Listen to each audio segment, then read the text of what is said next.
अब पिछले कुछ समय की हमने जो बुकिंग देखी है WWE के अंदर, उससे एक चीज तो क्लियर है, यू लाइक इट और not, but Cody Rhodes is actually the new John Cena. Cody Rhodes की जब से WWE के अंदर वापसी हुई है, वो रिटर्न उनकी हुई है सेथ रॉलिंस के साथ, वो 2-3 मैचेस उन्होंने जो रेसल करे, उसके बाद फिर वो बाकी मैचेस वगैरह उन्होंने दिए, ब्रॉक लेसनर को उन्होंने हराया, देन फिर रोमन रेंज से पहले रेसलमेनिया में वो हारते हैं, फिर अगले साल उनको हराकर उनको डीथ्रोन करते हैं। तो जिस तरीके से उनकी बुकिंग रही है पिछले कुछ सालों में, उससे ये चीज क्लियर है कि Cody Rhodes is actually the new John Cena. जिस तरीके से जॉन सीना को WWE ने उनके करियर में बुक किया था, जिस तरीके से उनको एक पोस्टर बॉय बना के रखा था, बेबी फेस उनको रखा था और बाकी सुपरस्टार्स आते थे उनके अगेंस्ट फाइट करते थे और at the and John Cena सबको हराता था, तो वही सेम चीज हमें कोडी रोड्स के साथ भी देखने को मिल रही है और आगे भी आपको ऐसा ही देखने को मिलने वाला है। कोई भी सुपरस्टार वापसी करेगा तो वो कोडी रोड्स से फाइट करेगा, कोडी रोड्स उसको हराएगा एंड इस तरीके से जो है वो कोडी रोड्स को सभी जो पुराने सुपरस्टार्स है या जो बड़े सुपरस्टार्स है वो कोडी रोड्स को ओवर करते हुए नजर आएंगे। जैसे कि हमने देखा ब्रॉक लेसनर ने उनको ओवर किया, उसके बाद रोमन रेंज को उन्होंने डीथ्रोन करा, जो कि इतनी बड़ी चीज थी, और अब जॉन सीना ही खुद आ चुके हैं वो चीज करने के लिए। अब जॉन सीना के साथ कोडी रोड्स की फ्यूड स्टार्ट हो चुकी है। सबको पता है कि जॉन सीना जो है वो हील टर्न कर चुका है। अब हील टर्न से पहले ही हमें ये मैच टीज होने लग गया था कि हाँ यही मैच होगा, पर तब ये मानना था मेरा कि भाई जॉन सीना इस मैच में कहीं से भी नहीं जीतेगा, कोडी रोड्स ही जीतने वाला है। WWE स्टोरी लाइन वैसी बनाएगी कि हाँ भाई जॉन सीना जो है वो रिकॉर्ड तोड़ने वाला है रिक फ्लेयर का, but at the and Cody Rhodes इस मैच को जीतेगा और कोडी रोड्स को ओवर करेंगे जॉन सीना। इसीलिए WWE ये मैच जो है वो सेटअप कर रही है। बट जॉन सीना के हील टर्न से एक पॉसिबिलिटी डेफिनेटली आ चुकी है कि ऐसा भी हो सकता है कि जॉन सीना रेसलमेनिया में जीत जाए, रिक फ्लेयर के इस रिकॉर्ड को तोड़े एंड कोडी रोड्स अपनी चैंपियनशिप हार जाए। बट हाँ, इतना यहाँ से क्लियर है कि जिस तरीके से स्टोरी लाइन बनाई है, रॉक का जो हील टर्न लास्ट ईयर हमने देखा था, इस साल जॉन सीना हील टर्न हो चुकी है, तो इतना है कि अभी ये जो जॉन सीना और कोडी रोड्स की जो स्टोरी लाइन चल रही है, इसका जो एंड होगा उस एंड में कोडी रोड्स ही जॉन सीना को हराने वाले हैं, कोडी रोड्स ही जॉन सीना को डीथ्रोन करने वाले हैं। क्योंकि ऑफ कोर्स पहली बात तो वो बेबी फेस है और दूसरी बात जैसे कि मैंने बताया कि वो WWE के नए जॉन सीना बन चुके हैं, वो WWE के पोस्टर का है, तो WWE भाई बिल्कुल भी ये गलती कहीं से भी नहीं करेगी कि जॉन सीना उसको हराकर चला गया एंड फिर कोडी रोड्स किसी और स्टोरी लाइन में चला गया। तो ऐसा कहीं भी नहीं होने वाला है। ये स्टोरी लाइन जब एंड होगी तो कोडी रोड्स ही जीतने वाला है, बिल्कुल वैसे ही जैसे कि उसने रोमन रेंज को पहले रोमन रेंज से वो हारा, बट देन अगले साल उसने रोमन रेंज को हराया। ब्रॉक लेसनर के साथ भी जो चीज उसकी हुई एट द एंड आपने देखा कि उसने ब्रॉक लेसनर को हराया, ब्रॉक लेसनर ने उसको ओवर किया, वो हैंडशेक वगैरह वो सारी चीजें आपको याद होगी। तो वैसे ही सिमिलर भी यहाँ पर भी होने वाला है कि at the end John Cena over करके जाएंगे कोडी रोड्स को, कोडी रोड्स हराएंगे जॉन सीना को। बट जैसे कि मैंने कहा कि जो जॉन सीना का हील टर्न है, इससे एक चीज ऐड हो चुकी है यहाँ पर कि हो सकता है कि रेसलमेनिया में जॉन सीना कोई हील टैक्टिक करके, क्योंकि विदाउट चीटिंग तो वो नहीं जीतने वाले हैं, यहाँ पर कोई सवाल ही नहीं बनता है। अगर वो रेसलमेनिया में जीत रहे हैं तो वो कोई ना कोई चीटिंग कर रहे हैं, कोई ना कोई हील टैक्टिक यूज कर रहे हैं। उनकी रॉक हेल्प कर सकते हैं, उनकी ट्रेविस स्कॉट हेल्प कर सकते हैं, या फिर कोई और बंदा आके उनको ज्वाइन करके उनकी हेल्प कर सकता है। तो कोई ना कोई heel tactic John Cena use करके इस मैच को जीत सकते हैं, जिससे कि वो रिक फ्लेयर के रिकॉर्ड को तोड़ेंगे एंड देन फिर आगे ये फ्यूड जो है वो कंटिन्यू रहेगी। मे बी समर स्लैम में ये मैच कराया जाए, वहां पर कोडी रोड्स जो है वो जॉन सीना को हराए, या फिर और भी बीच में पेपर व्यूज आने वाले इंटरनेशनल पेपर व्यूज बहुत WWE करवाती है आजकल, तो वहां पर कोई ऐसा पेपर व्यू वगैरह सेट हो, वहां पर कोडी रोड्स जॉन सीना को हराए और उनको डीथ्रोन करे, अपने जो चैंपियनशिप है उसको रिकैप्चर करे और जॉन सीना भी उनको ओवर करें। तो इस तरीके से ये फ्यूड भी एंड हो सकती है जॉन सीना और कोडी रोड्स की। तो इतना क्लियर है जैसे कि मैंने आपको बताया कि इस फ्यूड का एंड जब होना है तब कोडी रोड्स ने ही जॉन सीना को हराना है। बस सवाल ये है कि क्या WWE इन दोनों के बीच में सिर्फ एक मैच करवा रही है या फिर 2 मैच या मे बी 3 मैच करवाएगी। अगर एक ही मैच हो रहा है तो फिर क्लियर है कि रेसलमेनिया में कोडी रोड्स ही जीतेगा। बट अगर WWE प्लान कर रही है कि मल्टीपल मैचेस इनके बीच में कराए जाए 2 या 3, तो फिर पहला मैच जॉन सीना जीत सकता है,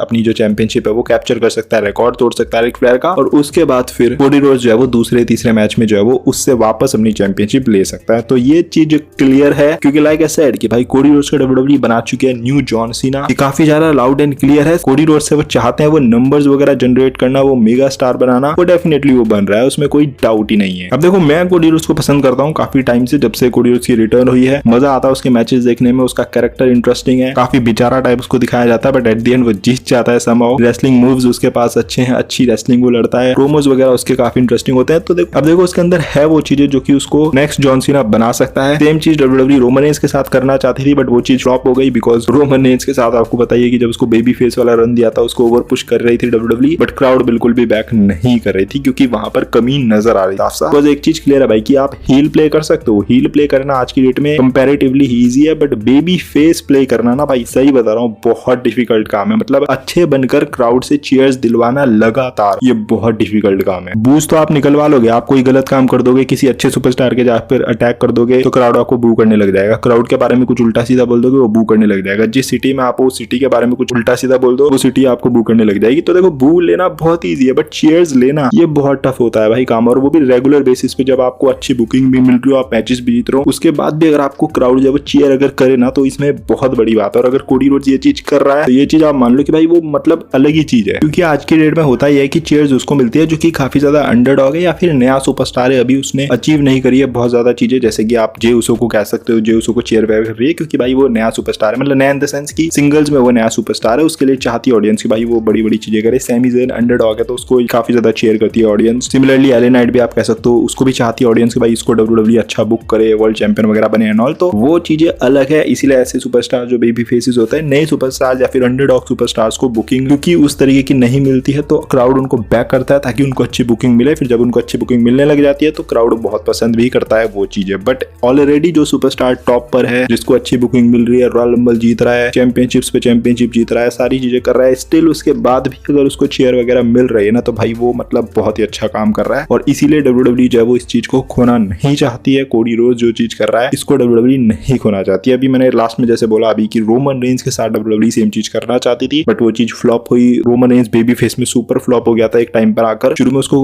क्राउड पसंद कर रहा था, जब वो नया नया शील्ड में था तो क्राउड उसको पसंद करता था, इवन जब अलग भी हो गए थे शील्ड के मेंबर तो रोमन रेंज क्राउड बहुत पसंद करता था। बट देन जब उसकी बुकिंग वैसी सिमिलर हुई, उसका कैरेक्टर वैसे का वैसे रहा, उसमें कोई हमें लेयर्स देखने को नहीं मिल रहे थे तो क्राउड ने जो है वो उसके ऊपर टर्न किया, वो उसको बूज वगैरह मिलने लगी एंड वो कैरेक्टर पूरी तरीके से फ्लॉप हो गया। तो वो चीज यहाँ पर हमें देखने को नहीं मिल रही है अभी तक कि कोडी रोड्स का जो रन जा रहा है ये इनक्रेडिबल जा रहा है। तो इसीलिए मैं बोल रहा हूँ कि Cody Rhodes is the next John Cena, और इसीलिए इस पूरी स्टोरी लाइन जब भी एंड होगी इसमें कोडी रोड्स ही विक्टोरियस रहेगा। तो इस चीज से आप आइडिया लगा सकते हो कि रेसलमेनिया में जॉन सीना जीतने वाला है या फिर कोडी रोड्स। अपने कमेंट सेक्शन में थॉट्स बताओ, बाकी मैं भी प्रेडिक्शन में बताऊंगा कि कौन जीतेगा एक्चुअली में इन दोनों के बीच में ये रेसलमेनिया 41 का मैच। ये वीडियो अगर आपको थोड़ी पसंद आएगी तो don't forget to like, comment and smash subscribe. मिलते हैं अगली वीडियो के अंदर। Till I love you all and do not give up, just keep fighting.